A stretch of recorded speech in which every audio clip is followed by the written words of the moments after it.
قیام کرتے ہیں، والذین یبیتون لربہم سجدا وقیاما، کہ راتیں گزارتے ہیں اللہ کی بارگاہ میں سجدے کرتے ہوئے، قیام کرتے ہوئے، اور پھر سحری اٹھتے ہیں، رات کو جلدی سوتے ہیں، سحری اٹھ کے رات کے آخری پہر اٹھ کر اللہ تعالیٰ کو مناتے ہیں، اللہ کی بارگاہ میں عبادت کا حق ادا کرتے ہیں۔ تو نبی پاک صلی اللہ تعالی وسلم کا ارشاد گرامی کہ رات کو جلدی سویا جائے اور صبح جلدی اٹھا جائے، تہجد کے وقت اٹھا جائے۔ اب اس کے اندر روحانی بلندیاں بھی اور جسمانی طاقت بھی، جسمانی صحت بھی، کہ حضور علیہ الصلوۃ والسلام کی ہر سنت میں، ہر ارشاد میں جہاں روحانی عظمت ملتی ہے وہاں جسمانی قوت، جسمانی صحت کا پیغام بھی ملتا ہے۔ اب ڈاکٹرز نے جو سرچ کر کے ہمیں پیش کیا کہ رات پہلے پہر سونے والے، یعنی عشاء کی نماز ادا کرنے کے بعد فوراً جو سو جاتے ہیں، تو ان کے جسم کے اندر خون پیدا کرنے والے خلیات اس وقت فوراً حرکت میں آتے ہیں اور وہ خون پیدا کرنا شروع کر دیتے ہیں، اور یہ عمل 2-3 گھنٹے کا ہوتا ہے، اس کے بعد ختم ہو جاتا ہے، اور اس وقت جسم کے اندر تازہ خون پیدا ہوتا ہے جب عشاء کی نماز پڑھ کے فوراً سو جاتے ہیں عشاء کے بعد۔ اور جو جاگتے رہتے ہیں زیادہ دیر تک، بیدار رہتے ہیں اور ادھر ادھر فضولیات میں پڑے رہتے ہیں، تو پھر وہ ٹائم گزرنے کے بعد، مثلا 9 بجے کا ٹائم ہے سونے کا یا 10 بجے کا ٹائم ہے سونے کا، ارلی ٹائم، تو اس میں اگر جاگتے رہتے ہیں، سوتے نہیں ہیں، تو پھر وہ خلیات ڈیڈ ہو جاتے اور کام نہیں کرتے۔ پھر انسان اگر 12 بجے 1 بجے سوتا ہے تو وہ خلیات ڈیڈ ہو چکے ہوتے ہیں، ان کا کام ختم ہو چکا ہوتا ہے۔ پھر وہ انسان جب دیر سے سوتا ہے اور صبح دیر سے اٹھتا ہے، اس کی صحت خراب ہو جاتی ہے، خون کی کمی ہو جاتی ہے۔ اب خون کی کمی آج کل بہت سارے لوگوں میں دیکھنے میں آئی، اور اس کی مین وجہ یہی ہے۔ اور پھر جو تہجد کے وقت اٹھتا ہے تو قرآن کریم کیا کہتا ہے؟ فَتَحَجَّدْ بِهِ نَافِلَةً لَكَ عَسَىٰ أَن يَبْعَثَكَ رَبُّكَ مَقَامًا مَحْمُودًا، کہ تہجد پڑھا کرو، یہ نفل عبادت ہے تمہارے لیے، زائد عبادت ہے تمہارے لیے اللہ کی بارگاہ میں۔ اور اس کا فائدہ کیا ہوگا؟ عَسَىٰ أَن يَبْعَثَكَ رَبُّكَ مَقَامًا مَحْمُودًا، کہ یقیناً اللہ رب العزت تمہیں مقام محمود پر پہنچا دیں گے۔ سبحان اللہ، جو تہجد ادا کرے گا اس کو مقام محمود پر بٹھا دیا جائے گا۔ یہ روحانی فائدہ ہو گیا۔ اور جسمانی فائدہ اسی عمل سے، جو نبی کریم صلی اللہ تعالی وسلم کی سنت بھی ہے، چاہت بھی ہے، فرمان بھی ہے، اسی عمل سے جو جسمانی فائدہ ملا، وہ کیا ملا؟ وہ آج کا ڈاکٹر بتا رہا ہے کہ جو شخص تہجد کے وقت اٹھ کر صرف آدھے گھنٹے کے لیے اٹھتا ہے اور نماز پڑھتا ہے، اٹھ کے چلتا پھرتا ہے، وضو کرتا ہے، نماز ادا کرتا ہے، اور اس وقت کی آکسیجن میں سانس لیتا ہے، اس کو پورے دن کی ورزش کا فائدہ مل جاتا ہے، پورے دن کی ورزش کا فائدہ مل جاتا ہے۔ اب آج لوگ ورزش کے لیے جم ڈھونڈتے پھرتے ہیں، پارکس ڈھونڈتے پھرتے ہیں۔ اگر صرف اس بات پر ہم عمل کر لیں، اللہ کی فضل و کرم سے اللہ پاک ہمیں توفیق عطا فرمائے ہم سب کو، کہ رات کو جلدی سوئیں اور تہجد کے وقت اٹھیں، نماز بھی ادا ہو جائے، مقام محمود بھی مل جائے، اور ہمارے جسم کو سارے دن کی ورزش کا فائدہ بھی مل جائے، کیونکہ اس وقت آکسیجن اس طرح سے برس رہی ہوتی ہے، اس طرح سے فضا میں موجود ہوتی ہے کہ جتنی چاہے انسان آکسیجن حاصل کر لے۔ اور جو دن گزرتا جاتا ہے، پھر رات آتی ہے تو آکسیجن میں کمی ہوتی جاتی ہے، اور رات کو کاربن ڈائی آکسائڈ کا دور آ جاتا ہے۔ تو نبی کریم صلی اللہ تعالی علیہ وآلہ وسلم کی سنتوں میں اور حضور کے فرمان میں، حضور کے حدیث مبارکہ میں روحانی فائدے اور جسمانی فائدے دونوں موجود ہیں۔ اسی لیے اللہ پاک نے فرمایا کہ میرے بندو لقد کان لکم فی رسول اللہ اسوۃ حسنہ، کہ آؤ روحانی بلندی، جسمانی طاقت، جسمانی صحت، اس کے لیے، اس کے حصول کے لیے آؤ ہر وقت میرے مصطفیٰ صلی اللہ تعالیٰ علیہ وآلہ وسلم کے ساتھ رہا کرو، حضور کی سنتوں کو دیکھا کرو۔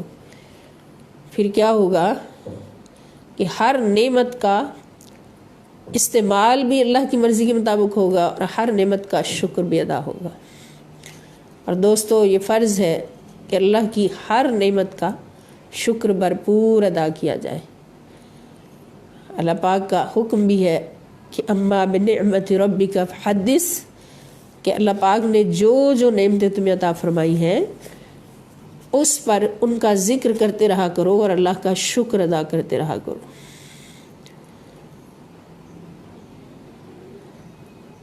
تو اللہ پاک ہمیں توفیق عطا فرمائے کہ اللہ پاک نے جو ہمیں نعمتیں عطا فرمائی ہیں ان کا ہم شکر بھی ادا کریں اللہ تعالیٰ کی بارگاہ میں۔ اور شکر سب سے بڑا یہی ہے کہ ان نعمتوں کو اسی مقصد کے لیے استعمال کریں جس مقصد کے لیے اللہ پاک نے ہمیں عطا فرمائی۔ تو انشاءاللہ دنیا بھی ہماری سنور جائے گی اور آخرت بھی سنور جائے گی۔ یہاں پر ایک حدیث شریف بیان کرتے ہیں، حضرت سیدنا عائشہ صدیقہ رضی اللہ تعالیٰ عنہ فرماتی ہیں کہ جو بندہ خالص ٹھنڈا اور میٹھا پانی پیے اور وہ بغیر تکلیف کے جسم میں داخل ہو اور بغیر کسی تکلیف کے باہر بھی نکل آئے تو اس پر شکر لازم ہے۔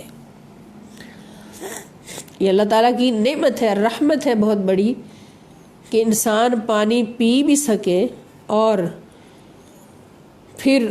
اس کو نکال بھی سکے صحت کے ساتھ، جسم سے باہر بھی نکال سکے، تو یہ اللہ تعالیٰ کا بہت بڑا کرم ہے۔ اگر کسی کو خدا نخواستہ ایسی بیماری ہو کہ اس کو پیشاب کی تکلیف ہو، پیشاب نہ آ رہا ہو، تو وہ پانی زیادہ پی سکے گا؟ نہ پانی زیادہ پی سکے گا، اور پھر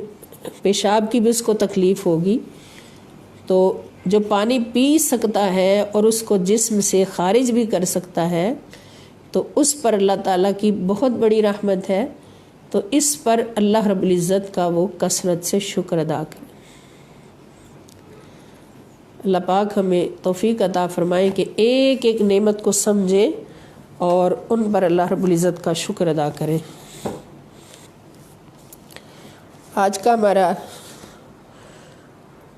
قرآن کریم کا سبق سورہ توبہ جاری ہے ماشاءاللہ۔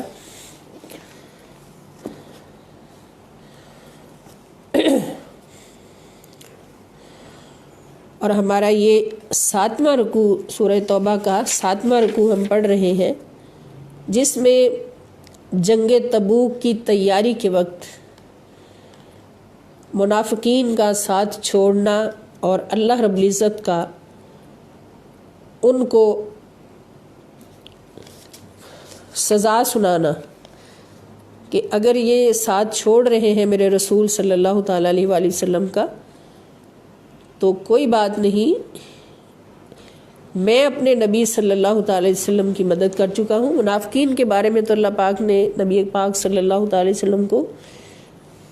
فرمایا کہ ان کو آپ نے اجازت نہیں دینی تھی کیونکہ انہوں نے جانا تو تھا ہی نہیں۔ اگر آپ اجازت نہ دیتے رکنے کی تو پھر منافقین اور صادقین کی، مومنین کی، متقین کی چھانٹی ہو جاتی۔ اور جو مسلمان نہیں جانا چاہتے تھے صحابہ کرام میں سے، تو ان کو بھی اللہ پاک نے جب ایک وارننگ کی کہ نہیں جاؤ گے تو تمہارا نقصان ہے، اور جب وہ وارننگ سنی سب نے تو پھر سب کے سب تیار ہو گئے، اور تین کے علاوہ ان کا ذکر ابھی آئے گا آگے، اور جہاد کے لیے روانہ ہو گئے۔ پھر اللہ پاک نے فرمایا کہ اگر یہ منافقین اس بات سے خوش ہوتے ہیں کہ تمہیں مصیبت پہنچتی ہے تو خوش ہوتے ہیں خوشی پہنچتی ہے تو غم زدہ ہوتے ہیں. تو یہ ان کی بیماری ہے دل کی. آپ ان سے کہہ دیجئے کہ قُلْ لَن يُصِيبَنَا إِلَّا مَا كَتَبَ اللَّهُ لَنَا. آپ ان سے فرما دیجئے کہ ہمیں جو کچھ بھی ملتا ہے، کوئی مصیبت ملتی ہے وہ بھی، خوشی ملتی ہے وہ بھی، ہمارا اللہ پر توکل ہے، کیونکہ یہ اللہ تعالیٰ کی مرضی سے ہمیں ملتی ہے. ہوا مولانا، وہی ہمارا حامی و ناصر ہے. وعلی اللہ فلیتوکل المتوکلون، اور اللہ تعالیٰ پر ہی توکل کرنا چاہیے المؤمنون، مومنوں کو. تو اس میں ہمارے لیے بہت بڑا درس ہے کہ مومن کامل وہی ہے جو ہر خوشی کے وقت بھی، ہر غمی کے وقت بھی اللہ رب العزت کی طرف دیکھتا ہے. خوشی ملتی ہے تو کہتا ہے یا اللہ تیرا شکر کہ تو نے میرے لیے اس خوشی کو منتخب فرمایا.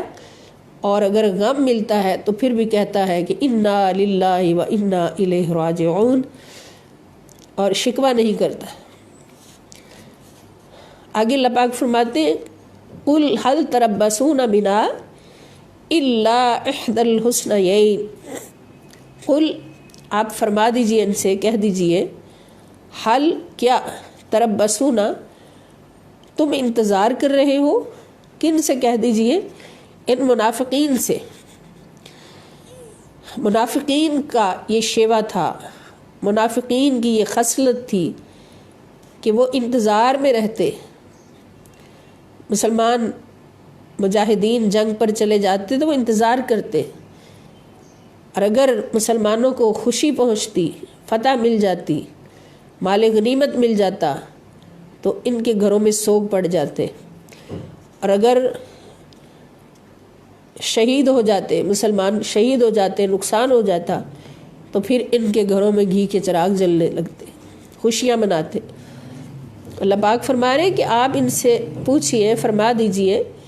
کہ کیا تم انتظار میں ہو بنا ہمارے لیے الا احدى الحسنیین، مگر دو خوبصورت باتوں کے لیے. یعنی کیا تم ہمارے لیے دو خوبصورت انجاموں کے منتظر ہو؟ اب دو خوبصورت انجام کون سے ہیں؟ کہ مسلمان اگر میدان جہاد میں جاتا ہے، دشمن اسلام سے لڑتا ہے، تو اگر وہ مارا جاتا ہے تو اس کے لیے شہادت کی خوشخبری ہے، یہ خوبصورت انجام ہے. اور اگر وہ فتح یاب ہو کر واپس آتا ہے تو وہ غازی کہلاتا ہے، یہ بھی ایک بہت خوبصورت انجام ہے. تو کیا ہمارے دو خوبصورت انجاموں کا انتظار ہے تمہیں؟ کہ وہ انجام کیا ہوں گے؟ کہ یا تو ہم شہید ہوں گے، اور شہید کا مرتبہ جو ہے اللہ رب العزت کی بارگاہ اقدس میں کتنا بڑا ہے کہ جب شہید کو شہادت کے بعد جنت میں پہنچا دیا جاتا ہے، اور جنت میں اس کو بلا حساب بے شمار جنت مل جاتی ہے، حوریں مل جاتی، سب کچھ مل جاتا ہے، لیکن وہ اداس بیٹھا ہوتا ہے. تو اللہ پاک فرشتوں سے فرماتے کہ اسے پوچھو اداس کیوں ہے، اس کو کیا نہیں ملا؟ تو شہید فرماتا ہے کہ فرشتوں سب کچھ مل گیا، مگر جو لذت مجھے شہادت کے وقت نصیب ہوئی تھی وہ جنت میں نصیب نہیں ہے. وہ لذت کیا تھی کہ جب میرے جسم کو کاٹا جا رہا تھا، میری روح پرواز کر رہی تھی، تو میرا رب مجھے بار بار اپنے جلوے دکھا رہا تھا. سبحان اللہ، یہ اللہ کے ساتھ وفا کا صلہ ہے، اللہ رب العزت کے دین کے ساتھ وفا کا صلہ ہے، اسلامک اسٹیٹ کے ساتھ وفا کا صلہ ہے. کہ اللہ کے دین کی حفاظت کے لیے، اسلامک اسٹیٹ کی حفاظت کے لیے، دین اسلام کی حفاظت کے لیے ایک بندہ جب اپنی جان قربان کر، سب سے پیاری تو جان ہوتی ہے، سب کچھ تو وہ قربان کر کے سرحد پہ پہنچ چکا ہوتا ہے، دشمن کے مقابل کھڑا ہو چکا ہوتا ہے، اور آخر کار اپنی پیاری جان بھی پیش کر دیتا ہے. تو اللہ رب العزت فرماتے ہیں کہ تو نے میری خاطر سب کچھ قربان کیا، اپنی جان بھی پیش کر دی، تو آجا پھر اس کا صلہ دیکھ لے کیا ہے. اس کا صلہ کروڑوں جنتوں سے بھی بڑھ کر ہے. اور وہ کیا ہے کہ حضور علیہ السلام فرماتے کہ شہید کو جب روح اس کی رخصت ہوتی ہے، اس وقت اللہ رب العزت کا 70 بار دیدار نصیب ہوتا ہے. ایک مومن کو اگر ایک بار بھی اللہ رب العزت کا دیدار نصیب ہو جائے تو اس کی دنیا اور آخرت سنور گئی، اور ہر عظمت اس کو نصیب ہو گئی۔ تو جس خوش نصیب کو 70 بار اللہ رب العزت کا دیدار نصیب ہو تو اس کی عظمت کیا ہوگی۔ اور یہاں تو ہے بھی صحابہ کرام کہ جن سے اوپر کوئی مومن ہے ہی نہیں شان میں، اور اگر مومن زندہ واپس آتا ہے، شہید نہیں ہوتا، اس کو فتح نصیب ہو جاتی ہے، تو پھر بھی وہ غازی کہلاتا ہے، غازی کہلاتا ہے۔ تو اللہ پاک فرما رہے ہیں کہ ان سے پوچھو کہ ہماری 2 بھلائیوں کا انتظار ہے تمہیں، 2 اچھے انجام کا انتظار ہے تمہیں، ان کے تو ہم خواہاں ہیں، ہر وقت ہماری خواہش ہے۔ ہر مومن جب لڑنے کے لیے نکلتا ہے دشمن اسلام سے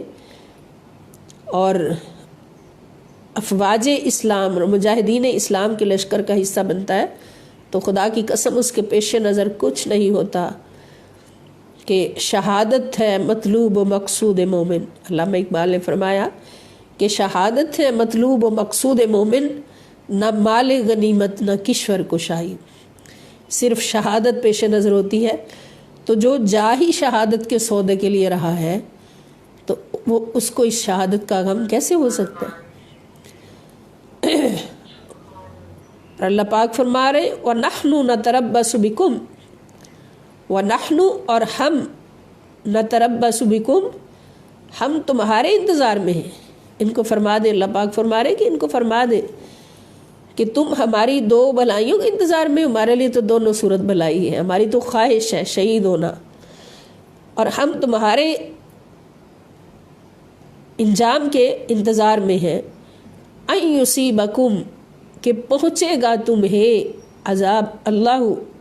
پہنچائے گا تمہیں اللہ تعالیٰ بعذاب من عنده، بعذاب عذاب من عنده اپنی بارگاہ سے۔ ہم اس انتظار میں ہیں کہ تم پر اللہ کا عذاب نازل ہونے والا ہے، او بِأَيْدِينَا یا ہمارے ہاتھوں سے تمہیں عذاب پہنچے گا۔ فَتَرَبَّصُوا پس تم انتظار کرو، تربصوا یہ فعل امر ہے، پس تم انتظار کرو، تم بھی انتظار کرو ہمارے انجام کا ہے۔ ہمارا انجام تو ہر 2 صورت اعلیٰ و افضل ہے، احسن ہے۔ انا بے شک ہم معکم تمہارے لیے متربصون ہم بھی تمہارے ساتھ انتظار کرنے والے ہیں، ہم تمہارے انجام کا انتظار کرنے والے ہیں اور تم ہمارے انجام کا انتظار کرو۔ قل آپ فرمائیے، انفقوا خرچ کرو، یہ بھی فعل امر ہے، طوعا خوشی کے ساتھ، او کرہن یا ناخوشی سے خرچ کرو، لن یتقبل منکم ہرگز بھی، لن یتقبل ہرگز بھی قبول نہیں کیا جائے گا، منکم تمہاری طرف سے، انکم اس لیے کہ بے شک تم کنتم قوما فاسقین تم ایک فاسق قوم ہو، تم ایک نافرمان قوم ہو، اس لیے تمہاری طرف سے کوئی خرچ بھی قبول نہیں کیا جائے گا۔ اب منافقین نے یہ بھی ایک چال چلی کہ ان کا جو رئیس المنافقین تھا جد بن قیس، وہ اس نے سوچا کہ کچھ بدنامی کم کرنے کے لیے یا اپنے آپ کو سچا ثابت کرنے کے لیے ہم اپنا مال پیش کرنے کی آفر کر دیتے ہیں، اور نبی کریم صلی اللہ تعالی وسلم کے پاس پہنچ گئے کہ حضور ہم خود تو نہیں جا سکتے، آپ ہماری طرف سے یہ مال قبول فرما لیں۔ لیکن اللہ تعالیٰ نے فرما دیا کہ ان کو فرما دیں کہ تمہارا مال بھی اللہ کو قبول نہیں ہے، مال خرچ کرنا بھی اللہ تعالیٰ کو قبول نہیں ہے، اس لیے تمہارا مال ہم قبول نہیں کریں گے، یہ بھی لے کے دفع ہو جاؤ اپنی جانوں کے ساتھ۔ اور اللہ تعالیٰ فرما رہے کہ وما منعہم،